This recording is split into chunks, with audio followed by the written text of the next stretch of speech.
क्षेत्र में हिमाचल प्रदेश ने काफ़ी ख्याति प्राप्त की है। और एक वो हिमाचल था जिस वक्त मात्र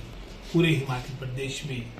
200 शिक्षण संस्थान हुआ करते थे और जो आपकी लिटरेसी रेट था वो पूरे भारतवर्ष में सबसे पीछे था, जहाँ राष्ट्रीय औसत 1947 में पूरे भारतवर्ष की 13% थी, लेकिन हिमाचल प्रदेश उसमें अंतिम पायदान में था। 7% हमारा लिटरेसी रेट था। आज जो सभी सरकारों ने उसमें योगदान दिया, इसमें प्रमुख रूप से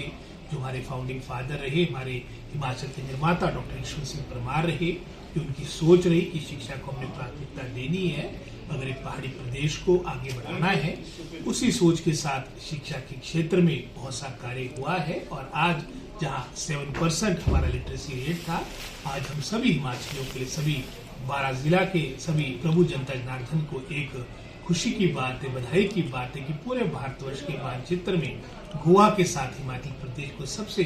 अग्रणी साक्षर राज्य के रूप में जाना जाता है। और जहां आपने ट्रेनिंग की बात की, 3 वर्षों में बहुत से गुणात्मक शिक्षा के प्रति वर्तमान सरकार की वचनबद्धता रही है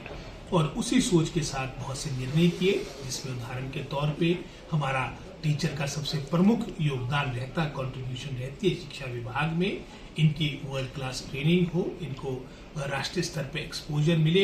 इसी सोच के साथ बहुत से मैं समझता हूँ MOU आपके अंतर्राष्ट्रीय जो शिक्षा जगत में जिनका अपनी एक मान्यता है, जिनकी अपनी एक स्थान है, उनके साथ हुए। उदाहरण के तौर पे आपकी प्रिंसिपल एकेडमी सिंगापुर, इसका एक अपना नाम है। हमारे लगभग इन 3 वर्षों में लगभग कोई 350 से अधिक हमारे प्रिंसिपल्स, हमारे टीचर्स भिन्न भिन्न श्रेणियों के सिंगापुर भेजे गए।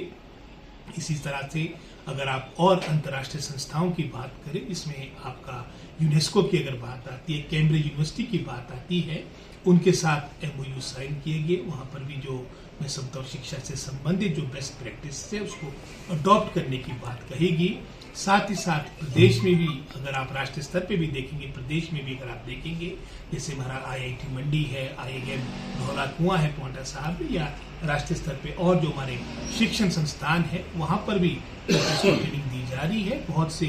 निर्णय लिए जा रहे हैं। लेकिन आप जानते हैं कि हमारा शिक्षा विभाग प्रदेश का सबसे बड़ा विभाग है, वर्तमान सरकार की प्राथमिकता है। हालांकि इन 3 वर्षों में जो कदम उठाएगी उसके कुछ सकारात्मक परिणाम क्यों भी देखने को मिलेंगे, लेकिन अभी बहुत कुछ करना बाकी है और इसी सोच के साथ सरकार और विभाग भविष्य में भी कार्य करता रहेगा। सर, जो Rajiv Gandhi day boarding school जो है तो वो पूरे प्रदेश में कहाँ खुल रहे हैं? जी, सोच तो यही है कि जो हमारे Rajiv Gandhi day boarding school मानो, या उससे पहले पिछली सरकार के कार्यकाल के दौरान नटन विद्यालय नाम करके की योजना आई थी। सोच यही है कि हमारे ये जो संस्थान होंगे, यहाँ पर हर तरह की स्ट्रीम्स होगी, ये एक तरह के आपके स्टेट ऑफ आर्ट स्कूल्स होंगे। सोच यही है कि हर विधानसभा क्षेत्र में कम से कम एक आपका इस तरह का विद्यालय हो। तो चरणबद्ध तरीके से जहाँ हमने 18-20 के आसपास जो नए आपके इस तरह से बनेंगे, वो उसके लिए बजट सैंक्शन किया है और चरणबद्ध तरीके से अन्य जो क्षेत्र है, क्योंकि 68 विधानसभा हल्के पूरे हिमाचल प्रदेश में है, ये चरणबद्ध तरीके से अन्य क्षेत्रों में भी आपके ये संस्थान आए, इस और भी विभाग और सरकार कार्य कर रहा है। अच्छा सर, जो बच्चे आर्थिक स्थिति से कमजोर हैं और ये या जो महिलाएं विधवा हो गई है, उनके बच्चों के लिए सरकार की ओर से क्या? वर्तमान सरकार ने बड़ी महत्वाकांक्षी डॉक्टर परमार जो हमारे हिमाचल के निर्माता रहे, उनकी एक योजना लाई है, इसमें 1% आपके ब्याज दर के आधार पर लगभग 20 लाख तक का ऋण देने की सोच बनाई है। उसके अलावा भी बहुत सी ऐसी योजनाएं हैं, चाहे केंद्र सरकार की है, प्रदेश सरकार की है, जो विशेष रूप से ऐसे वर्गों से संबंधित है जहाँ पर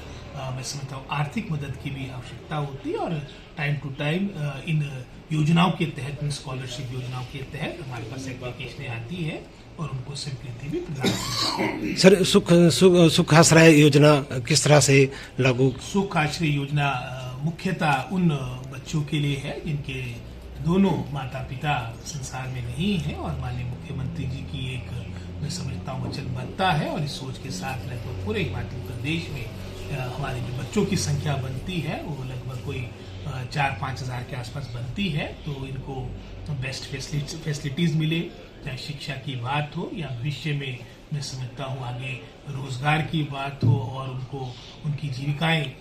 की तलाशने की बात हो, उनको एम्प्लॉयमेंट मिले, हर सोच के साथ 27 साल तक का एक सोच वर्तमान सरकार ने बनाई है कि जो इस श्रेणी के तहत हमारे पात्र बच्चे होंगे उनकी मदद की जाएगी। सर, आज राष्ट्रीय बालिका दिवस भी है और अंतर्राष्ट्रीय शिक्षक दिवस भी है, शिक्षा दिवस भी है, क्या ढेर कहेंगे? सारी बधाई विशेष रूप से सभी शिक्षकों को देता हूँ, क्योंकि आज जैसे आपने बताया कि आज इंटरनेशनल हमारा टीचर्स डे है और जहाँ सितंबर के महीने में हम अपने राष्ट्र की बात करें, हम डॉक्टर एस राधाकृष्णन जी जो हमारे दूसरे राष्ट्रपति रहे हैं, उनके जन्म दिवस के दिन हम अपने टीचर्स डे को मनाते हैं, लेकिन अंतर्राष्ट्रीय स्तर पे इसका आयोजन आज होता है और जहाँ शिक्षक की बात आती है वो राष्ट्र का निर्माता होता है। एक तरह से एक प्रमुख योगदान समाज के निर्माण में इस वर्ग का रहता है। मैं ढेर सारी बधाई शिक्षकों को देता हूँ, अपने अध्यापकों को देता हूँ। बालिका दिवस भी है सर। बालिका दिवस में भी निश्चित रूप में अपनी सभी बेटियों को बहुत सी बधाई देता हूँ और वर्तमान में हर क्षेत्र में, चाहे जहाँ मैं साक्षरता की बात कर रहा था, जब हिमाचल प्रदेश सबसे पीछे था, 7% हमारा लिटरेसी रेट था, उसमें महिलाएं मात्र 2% के आसपास थी, यानी 100 में से 2 आपकी मातृशक्ति इस वक्त शिक्षित थी। लेकिन वर्तमान में आप किसी भी